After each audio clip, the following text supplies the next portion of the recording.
Umukeli ekhaya kuyinto kodwa ubhizi namhlanje kuseni ukuthi ngeke singithule nalihlelo lakho leqhubeka lithi The Daily Bread ngihleli nemcodo kaNkulunkulu umprofeti Hlema Dimon ukanekisa lapha eTulu embekelweni la khona emakhumbi kaze ke nangabe ufise uthola umthandazo icounseling ideliverance umprofeti kaNkulunkulu uyathandazela ukhona njalo ngabona isithathu embekelweni la khona emakhumbi nga11 kuseni ushaya inombolo ibona ko lapho ku screen sakho kaze ke futhi ke nawo ofile ke nemgcibelo umprofeti kaNkulunkulu ukhona uyathandazela 11 kuseni nalapho ushat nombolo ubhalise kumqoka kakhulu ukuthi ubhalise ngoba umprofeti ufuna tilungiselele ukuthi ubonana nawe kanti ngesonto buya stokhonda uNkulunkulu lapha spiritual life edit prophetic church khona lapha embelelweni la khona emakhumbi Phephethu ngicela ukuthi uvusele nabababukeli nebalaleli emakhaya usiphe live lesikhathi. Thank you very much my brother, thank you very much Moloi egameni lika Jesu Christ. What an opportunity ukuthi ngibe part of this wonderful program egameni lika Jesu Christ sithi The Daily Bread sekuseni egameni lika Jesu umukelo nothanza kona sekhaya siyakwemukela egameni lika Jesu Christ siyakuthanda kakhulu ngathi uNkulunkulu asezunyaka akubusisa akuphakamise nali vele yakwehla manje lithinza impilo yakho lishintshe for the better egameni lika Jesu. Moloi asingene eveni laNkulunkulu kahle singamoshe isikhathi namhlanje ngithi asikhulume ngenzaba kuba ne purpose in your heart egameni lenkosi noma ke kuba umuntu lo driver sinqumo emhlawumbe enhlitweni yakho egameni lika Jesu ube ngumuntu lo driver sinqumo empilweni yakho konke lokwentako ube ngumuntu loba lesinqumo egameni ngoba sinqumo simcoka Moloi empilweni yemuntu konke lakwentako umuntu abe lesinqumo atinqumele yena ukuthi mina ngifuna kuphila kanje mina ngifuna kumdumisa kanje uNkulunkulu no matter thing uthi yakshaya kepha ngifuna kumdumisa uNkulunkulu ube ngumuntu wesinqumo sathe wethu ube ngumuntu wesinqumo mfowethu ube ngumuntu wesinqumo mama lapha ekhaya ube umuntu wesinqumo baba wami ekhaya ube umuntu wesinqumo egameni lika Jesu no matter impilo iphambana nawe kepha udecide ukuthi ngifuna bangumuntu lotawuhola sinqumo ngoba sinqumo siyamphumelelisa umuntu. Moloi sifunze lebhuti omkhulu incwadi yaDaniela chapter number 1 verse number 8 egameni lenkosi. Incwadi ya Daniela chapter 1 verse 8 ifunza kanjena. Thank you Jesus. Kodwa Daniela watinqumela enhlitweni yakhe ukuthi yena angeke atingcolise ngalokudla kwenkosi kanye naleli wayini lakhona. Wacela imvume endvuneni lenkulu ukuthi yena angatingcolisi ngalendlela.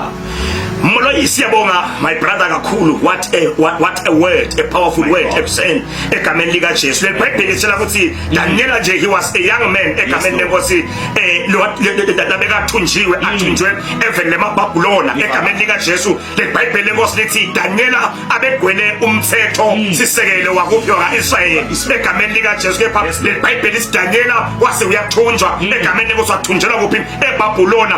Nawo leBhayibheli lithi eBhabhulona kufuna ukuthi afundziswe imigomo yakhona egameni lika Jesu adle nekudla kwakhona kwelikhethelo lokubona ukuthi ingqondo yakhe ibe sharp noma ke ibambe kahle tonke izinto asafundzela lo mthetho wakhona. Kepha lapho sithole amagama egameni lika Jesu lamnanzi kakhulu lasiqinisako lithi lenkosi yami leBhayibheli lithi Daniel stand out as a young man who chose to remain faithful to God egameni lika Jesu Kristu. Ngithi angisho yembukele ekhaya live enkosi yami demanda some compromises etimpilweni tethu egameni lika Jesu. Uyakholwa uyamathi uNkulunkulu but le live leli lidemanda some compromises egameni lenkosi. Lempilo lena ifuna ngathi umuntu angathi noma ngabe uyakholwa kepha ikholwa kwakhe akubhathe akukhothishe egameni lenkosi alume aphuphuthe egameni lenkosi. Nkosi yami alume asisithe egameni lenkosi ngenzaba yama compromises. Moloi lafuna le live lesiphila kilo egameni lika Jesu. Kepha lamagama lawa amnanzi ayangichaza ayangibusisa ayangikhuthata usombhali Daniel as a young man egameni lenkosi he chose to be faithful to God egameni lika Jesu. Kwashoba watinqumela ngoba siyabadzinga Moloi bantu labatawutinqumela bona egameni lika Jesu.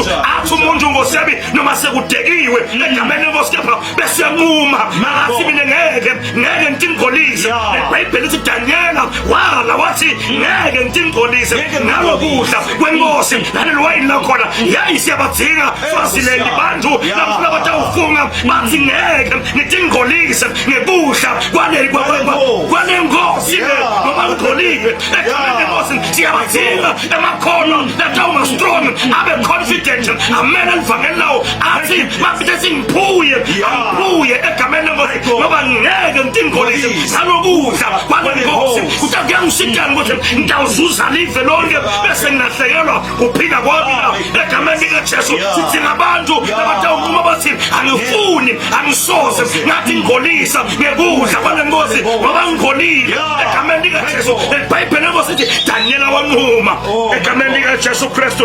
Siyabadinga boDaniela balesikhathi egameni likaJesu. Lenza bayithi Daniela bekasevende kwethunjwa.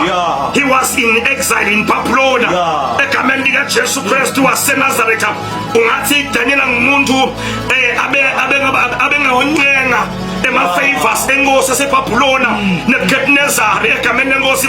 Kepha Daniela usho amagama uthi kuyangisita ngani ukuthi ngizuze live lonke bese ngilahlelwa kuphila kwamna. And he chose to be faithful to his God egameni lenkosi in the fallen land, but he chose to be faithful to God.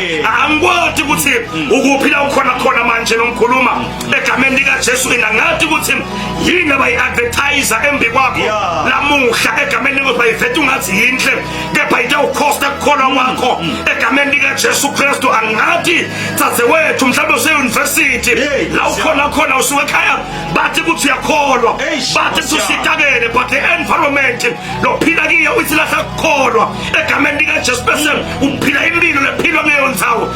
Angisho indzaba ngithi kule environment lekiyo khetha into yinye, ukhetha kwethembeka uNkulunkulu egameni likaJesu Kristu. Uthi lo mbhali ngibeke thuwe tinto embi kwenu uthi ngibeke yini manje, ngibeke kufa ngabeka kuphila. Kepha uthi wena ungakhethi kufa kepha khetha kuphila. Nanamuhla egameni likaJesu sihlobo sami lapho la ukhona ngithi it is very important to make up your mind before it is too late egameni likaJesu. There is power in a made up mind egameni likaJesu Kristu. Daniela akazange amene ukuthi kufike silime emphi kwakhe kuqala kepha wanquma kuqala wathi angifuni ukuthi ngigolisa ngalokudla kwenkosi egameni likaJesu. Ngithi angisho mlomusha la ukhona phesha etintweni letingeta ukuthi uthengise ngelivangeli egameni likaJesu Kristu waseNazaretha. There is power in a made up mind egameni likaJesu Kristu. Ngithi angisho ngithi a made up mind is a key to resisting compromise. Waqala wanquma engqondweni yakho utawukhona kuresista konke longafisa uthengise ngelivangeli egameni likaJesu. Angisho indzaba ngithi angeke uNkulunkulu asisuse kule live lelikhohlakele kepha kule live lelikhohlakele uNkulunkulu usinike umqondo lowakhiwe kabusha egameni likaJesu. God has made us ukuthi sibe bantu labadecide-ako in everything that you do egameni likaJesu. Ngoloyi awungifundele my brother incwadi yabaseRoma chapter number 12 verse number 2 egameni likaJesu Kristu. Kuba seRoma 12 verse number 2 kufunzeka kanjena ningalingisi lelive kodwa niguqulwe ngekwentiwa kabushwa kwengqondo yenu. Yes Lord. Kodwa khona nitewukwati kuhlolisisa lokho lokuyinzando yaNkulunkulu. Uthi lo mbhali lapha Nkosi yami egameni likaJesu, you must not be conformed to this world. Uthi ningalilingisi lelive uthi ingqondo yenu ayiguqulwe egameni likaJesu Kristu. Many believers Nkosi yami they don't fail because they are weak, but they fail because Nkosi yami they never make the decisions egameni lenkosi. Abanqumi nabantu laba egameni lenkosi ngoba mawuya endzaweni efana nabo university indzawo la khona yonke imikhuba yentiwa khona. Ufuna umuntu uye khona with a made up mind, ingqondo leguquliwe egameni lenkosi. Uthi noma sebaphatha noma sebadla konke noma sethengiswa ngemtimba noma impilo yonke seyiphilwa kepha mina angifuni ukuthi ngigolisa ngempilo yalapha lenzawo lengiyakiyo egameni likaJesu Kristu waseNazaretha. Angikhulume ngendzaba yekuba faithful in a foreign land, ube faithful endzaweni yakho yekwethunjwa egameni likaJesu Kristu. Wethembeke enkosini endzaweni yekwethunjwa akhona khona uvuka ngathi ngabe uncenga umusa kibo ukuze bakuphilise kahle ukuze bakuthanze. Hayi kulabana lesiphila kiyo lapha ithi naseveni lethu kangwane egameni likaJesu Kristu siphila even nakhona ufuna ukuze bakuthanze kakhulu ufuna ukuthi ube umuntu ocompromise elivangeli uzibabuka bashane tandla bathi khona ufuna ucompromise noma uthengise ngelivangeli egameni likaJesu kepha ngiyawathanda amagama lathi Daniela wathi ngumela athi angeke ngathi ngolisa ngalokudla kwalenkosi egameni likaJesu ngabe ngidele ukuhlupheka angimane ngihlupheke sengife egameni lenkosi kepha livangeli ngithengise ngalo livangeli ngingahlazisi egameni likaJesu ngenza bayitinto dale live usompali do not be conformed to this world usingalilingisi lelive leli abahle ungadli nabo abakhulume ungakhulumi nabo abagqoke ungagqoki nabo egameni likaJesu khona sithobo sami ekhaya ngithi ngikhulume nawe egameni likaJesu Kristu ngasamhla uNkulunkulu is looking for a man God is looking for a woman who will represent him in his even in an ungodly environment ngathi uNkulunkulu ubuka mama lapha ekhaya ubuka baba lapha ekhaya notammelela kahle nasenzaweni lakhona kukhona kungekho khona nasenzaweni lakhona kuphila ngehlobo lempilo egameni lenkosi kepha ngathi uNkulunkulu ufuna umuntu omusha ufuna sisi ufuna bhuti notammelela kahle nasenzaweni lakhona kukhona kuhlekiswa ngabo khona nasenzaweni lakhona livangeli lihlaliswa khona kepha athi mina ngedwana I'm rising up angeke ngathengisa I am rising up ngingumela mina ngithi angeke ngathi ngolisa ngalokudla kwenkosi egameni likaJesu khona sithobo sami ekhaya wangathi unganquma bese unquma kahle egameni likaJesu Kristu ngoba unquma kahle akubhadala uNkulunkulu khona ekhaya usanquma uthi sangive kahle umprofeti uthi anqume kahle egameni likaJesu akukhulekele egameni lenkosi uNkulunkulu kwezezulwini akaphasibinzi aqinisa kuphakamise nango umbukeli ekhaya manje ngiyamkhulekela egameni likaJesu igameni namandla igama eliphakanyisiwe emhlabeni nasezulwini wonke emadolo ayawuguqakile uDilimitive mathi Jesu Kristu inkosi nalamuhla uNkulunkulu ophila wona umbukele ekhaya mphe amandla umpe sibinzi sekumele lavangeli tikastive casting avumi umqinise uNkulunkulu even lakhona athunje khona kepha a represent emazulu ngiyamkhulekela babe ngiyathi ukuthi amandla ke kwena njalo uyawaniketwa nguwe mbuse ngomwele uyandela buhle nekudunyiswa kweligama likaJesu Kristu waseNazaretha amen and amen.